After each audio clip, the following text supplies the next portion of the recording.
বাড়িতে এসে ইউজ করতে পারে। লোকেরা লোকেদের রেস্টুরেন্ট খোলা রেখেছিল, বাইরে থেকে খাবার আনাচ্ছিল যাতে আমরা রাত জেগে থাকতে পারি। আমরা ডাক্তাররা 72 ঘন্টা 48 ঘন্টা ডিউটি করি, রোজ করতাম, আগেও করি, এখনো করবো। তো আমাদের কোনো সময়ের কোনো পেশেন্টসের কোনো এমন বাধা নেই, আমাদের কোনো সিলিং নেই। সেটা যদি আমাদের 72 ঘন্টাও হতে হতো দাঁড়াতাম, জেগে থাকতাম।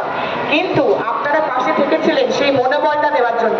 সেই মনোবলটা আমরা খালি আপনাদের থেকেই পেয়েছিলাম। সেই ওয়াশরুম ইউজ করার থেকে, জল খাওয়ার থেকে, সমস্ত কিছু আমাদের যে পিছনে তোমরা করো ভাই আমরা আছি এই বলাটা, সেটা আমাদের সিনিয়র ডাক্তাররাও বলেছেন। আমরা এখন আমাদের বয়স কম, আমাদের অনেক শিক্ষাগত আমাদের এক্সপিরিয়েন্স করতে বাকি আছে।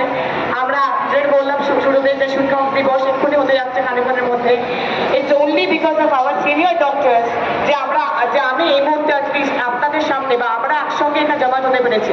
তারা রাত দিন ডাক্তারি করে যাচ্ছে। যে পেশেন্টের লোড আমার নিজের একার দেখার কথা তারা দেখছেন, যে 10টা পেশেন্ট থেকে আমার দেখার কথা তারা সেই 20টা পেশেন্ট নিজে একা হাতে দেখছেন। অনলি বিকজ যাতে আমরা সমাজ হিসেবে ভেঙে না পড়ি, যাতে আপনার কল্যাণ আমরা করতে পারি, যাতে আমরা মানব কল্যাণ থেকে পিছিয়ে না পড়ি। আমরা পেশাগতভাবে ডাক্তার, যেন আমরা ডাক্তারি চালিয়ে যেতে পারি, যেন আমরা সমাজ কল্যাণ করতে পারি।